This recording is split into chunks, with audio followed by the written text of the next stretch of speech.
Hello दोस्तों, आज हम पढ़ेंगे अधूरी शादी का भाग नंबर 15।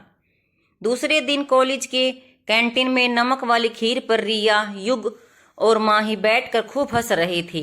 रिया, माही तुम भी ना जबरदस्त हो। भाई का चेहरा इमेजिन करके मेरी तो हंसी ही नहीं रुक रही। बेचारे भाई सबको खाने में मिली टेस्टी खीर और उन्हें नमक वाली खीर, और फिर जोर जोर से हंसने लगे। युग, मुझे तो पहले से ही पता था कि खाने में कुछ तो जरूर गड़बड़ की हो तुम, वरना थोड़ी देर पहले जो गुस्से से लाल हो रही थी, अचानक डाइनिंग टेबल पर मंद मंद मुस्कुरा क्यों रही थी।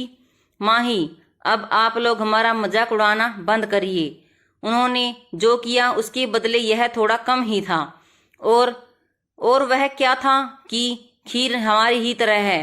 हम क्या नमकीन खीर जैसे हैं? मुंह बिचकाकर बोली। तभी करण, विक्की और नेहा भी वहां आ गए। विक्की, खीर कहाँ है? खीर मुझे भी खिलाओ यार। युग, बुक्खड़ कहीं का, कहाँ है खीर?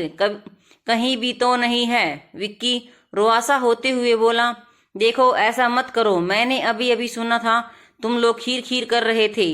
इस पर सब हंस पड़े। रिया, अरे कहीं कोई खीर नहीं है, वह तो हम लोग इस पर हंस रहे थे कि माही ने रात में कार्तिक भाई को नमक वाली खीर खिलाई थी। नेहा, क्या यार, क्या क्या करती हो तुम? इतनी खतरनाक हो मैंने सोचा भी ना था। युग हंसते हुए बोला, और बेचारे भाई किसी को कुछ बोल भी नहीं पाए। माही मुंह पिचकाकर बोली, कोई बेचारे बेचारे नहीं है, एक नंबर के खड़ूस इंसान है वह, बेवकूफ डफर अकड़ू कहीं के। युग अब नकली गुस्सा दिखाते हुए बोला, देखो माही, अब बहुत हुआ, तुम अब तो छोड़ दो गुस्सा। भाई कितना सॉरी बोल रहे थे, तुम्हें मनाने की भी कोशिश कर रहे थे। माही, हाँ तो हम क्या करें, हमारा मन हम नहीं मानेंगे। विक्की, अरे बात क्या है, कोई हमें भी तो बताओ। रिया हंसते हुए बोली, बताती हूँ। वह माही का कल कार्तिक भाई से किसी बात पर झगड़ा हो गया और भाई इससे कई बार सॉरी भी बोल रहे हैं, पर यह मानने को ही तैयार नहीं है। माही, हाँ हम क्यों माने, गलती उन्होंने की है तो भुगतेंगे भी वही। युग, अच्छा अच्छा बाबा, चलो छोड़ो, हम सब भी मानते हैं कि भाई की ही गलती है, पर अब वह सॉरी बोल रहे हैं, अब तुम भी मान जाओ ना प्लीज। माही, नहीं नहीं, कभी नहीं। करण को माही और कार्तिक का इस तरह के तकरार की बात सुनकर कार्तिक से जलन हो रही थी। उसे कार्तिक और माही लेसन के बारे में पता नहीं था। रिया उसे देख रही थी। उसका एक बार मन हुआ कि वह उसे सब कुछ बता दे, फिर बाद में बताने का सोचकर चुप रह गई। इधर विनय का भी ग्रुप वहां आ पहुंचा। विनय, क्या बात है, आज पार्टी मनाई जा रही है और हमें इनवाइट भी नहीं किया गया।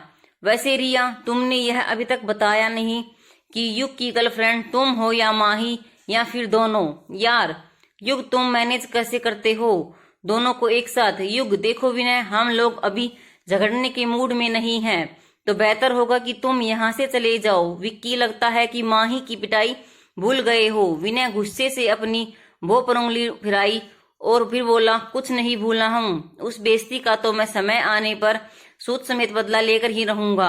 माही चिढ़कर बोली, अरे तो जाना यहाँ से अभी। विनय, वैसे बहुत किस्मत वाली हो, तुम्हारे दोनों आइटम बहुत मस्त हैं। माही को बद्दी नजरों से देखते हुए वह बोला।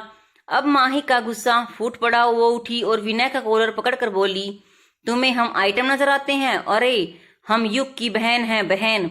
अगर तुम लोगों को समझ नहीं आता है तो हम क्या करें? अपने माथे पर लिखवाकर घूमे कि युग हमारा भाई है। और गुस्से से विनय को पीछे की ओर धकेलकर अपनी क्लास की ओर चली गई। बाकी सब भी उसकी ओर गुस्से से देखते हुए वहां से उठकर अपनी क्लास की ओर चले गए। अगले सैटरडे को पढ़ाई का बहाना कर माही घर नहीं आई। कार्तिक जब ऑफिस से घर आया तो माही को ना देखकर युग से पूछा, तो वह बोला, भाई सॉरी, मैंने बहुत कहा पर वह मॉम को फोन कर ना आने के लिए मना ली थी, सॉरी भाई। कार्तिक उदास हो गया। उसने युग से कहा, नहीं भाई, तुम सॉरी मत बोलो, वैसे भी माही का गुस्सा होना जायज है। मैंने जो उसके साथ किया उसकी भरपाई बस सॉरी से नहीं हो सकती है, वक्त लगेगा उसे वह सब भूलने में। चलो मैं कोशिश करके देखता हूँ, शायद आने को मान जाए। युग, ठीक है भाई कहकर अपने रूम में चला गया। अब कार्तिक को माही पर गुस्सा भी आ रहा था। अरे सॉरी तो बोला ना, फिर भी भला क्यों नहीं मान रही है वह। फिर अपने भाई को समझाते हुए मन ही मन बोला, बहुत जिद्दी हो ना तुम, पर मैं भी कुछ कम नहीं हूँ। मेरी वजह से आज आने से मना की हो ना, देखो अब मैं क्या करता हूँ। उसने युग से माही का नंबर ले लिया और अपने कमरे में आकर उसे कॉल किया। फिर कुछ सोचकर तुरंत काट दिया। माही के पास कार्तिक का नंबर नहीं था, तो वह भी अननोन नंबर देखकर कोई रिएक्ट नहीं की। रिया, माही ये तुमने गलत किया, तुम्हें जाना चाहिए था आज। अंकल आंटी का तो कम से कम सोच लेती हैं, वह कितना वेट करते हैं तुम्हारे आने का। माही, हाँ यार, हमें भी उनकी बहुत याद आ रही है, पर क्या करूं, कार्तिक जी का सोचकर गुस्सा आ जाता है। इतनी आसानी से तो उन्हें माफ भी नहीं कर सकते हम। और फिर उदास हो गई। रिया उसे उदास देखकर उसे हंसाने के लिए बोली, ओह तो उनकी याद भी आ रही है। माही मुंह बनाते हुए बोली, हमें क्यों याद आएगी उनकी, और आपने देखा 1 वीक हो गया है हमें आए हुए, एक बार भी उन्होंने हमें मनाना या हमसे बात करना जरूरी नहीं समझा। रिया, ओह तो इस बात की नाराजगी है। अगर कार्तिक भाई आएंगे तुम्हें लेने तो तुम चली जाओगी। माही शर्मा गई और इमेजिन करने लगी कि कार्तिक उसे लेने आया है। उसी समय उसके फोन पर फिर से उसी अननोन नंबर से कॉल आया। इस बार कॉल कटा नहीं तो उसने फोन उठा लिया। हेलो, उधर से आवाज आई, 5 मिनट में रेडी होकर नीचे आओ, मैं हॉस्टल के गेट पर तुम्हारा वेट कर रहा हूँ। माही, हेलो मिस्टर, आप हैं कौन, और हम क्यों नीचे आए। कार्तिक, अरे इतनी जल्दी आवाज भी भूल गई, हर वक्त भूखी शेरनी बनी रहोगी तो और याद भी क्या रह सकता है, तुम्हें जल्दी से नीचे आओ। माही के हाथ से फोन गिरते गिरते बचा। कार्तिक जी आप, उसने अपने ऐश्वास भरी आवाज में बोला। रिया कार्तिक का नाम सुनकर खुश हो गई। कार्तिक, हाँ मैं, अब तुम आती हो तो नीचे या मैं ऊपर आऊं। माही, नहीं नहीं आप ऊपर मत आइए। पर हम क्यों आए, हमने नहीं आना, हमें आज बहुत पढ़ना है। माँ को हमने फोन पर बता दिया था कि कार्तिक वह सब में नहीं जानता, बस तुम जल्दी नीचे आओ वरना मैं आ रहा हूँ। पर फिर वार्ड में मेरा परिचय देते रहना, और हाँ वहाँ कुछ भी झूठ बोलने की कोशिश मत करना। माही घबरा गई। नहीं नहीं आप नहीं आ सकते हैं अंदर। फिर कुछ सोचते हुए बोली, ठीक है हम आ रहे हैं। Kartik, good girl. Mahi phone काटकर धम से बैठ गई। क्या आफत आ गई है। रिया जो बड़ी देर से शांत होकर सांस रोके सब सुन रही थी, खुश होकर चिल्लाते हुए बोली, माही नीचे सच में भाई आए हैं। वाओ माही, अब तुम जल्दी से तैयार हो जाओ, भाई को ज्यादा वेट मत कराओ। माही, पर हम उनके साथ जाना नहीं चाहते हैं, बहुत बड़े खड़ूस हैं वो। रिया बोली, तो फिर बोल दो उन्हें, फिर यहाँ वार्ड और बाकी लड़कियों को बताते रहना कि वह कौन है तुम्हारे। माही घबराकर बोली, नहीं नहीं हम जा रहे हैं, अब आप हमें परेशान करना बंद कीजिए। और फिर कपड़े चेंज कर अपना मोबाइल और पर्स लेकर वह नीचे आ गई। गेट पर कार्तिक उसका इंतजार कर रहा था। कार्तिक ने जब उसे गेट से बाहर आते देखा तो उसका मन हुआ कि दौड़ कर जाए उसे गले लगा ले। जब उसे पता चला कि माही बस उसी की है, उसके जज्बात तो जैसे काबू में ही नहीं रहते हैं आजकल। वह अब उसे एक पल के लिए भी खुद से अब दूर नहीं देखना चाहता था। तमन्ना तुम थी मेरी आज, अब अर्जू बन गई हो। एक ख्वाब तो सजाया था मैंने, उस ख्वाब की तुम हकीकत बन गई हो।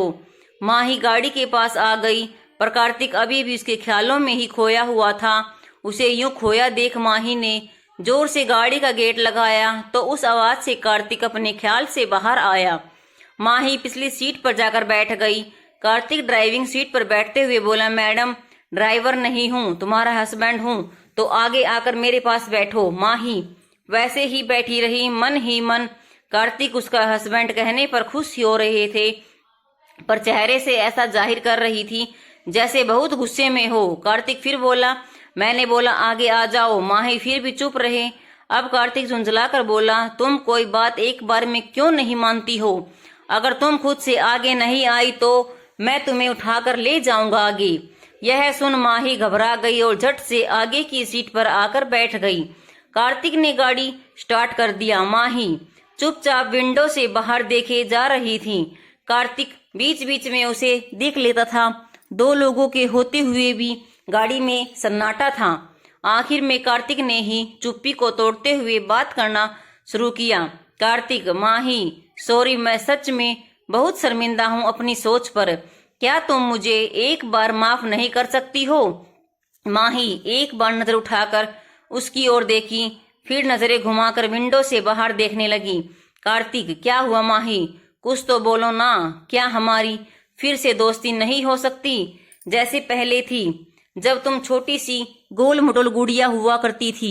माही ने फिर भी उसे कुछ नहीं कहा, बस एक नजर उसे देखकर अपने मन में सोचने लगी, दोस्ती हमने कहाँ तोड़ी है? वह तो आप ही नाराज होकर हमें इनकार कर दिया था। हम तो आज भी आप ही का इंतजार कर रहे हैं। और फिर मन ही मन उदास हो गई।